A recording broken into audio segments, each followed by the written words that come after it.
Start with you search for control panel.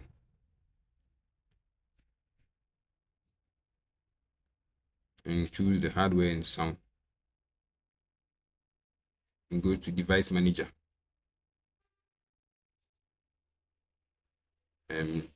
After clicking device manager, I search for network adapters.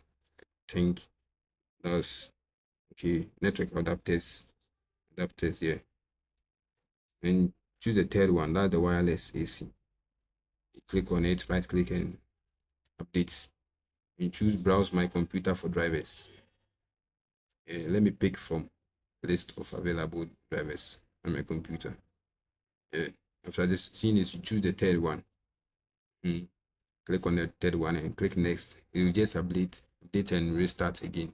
Restart your PC and problems fixed. Thanks.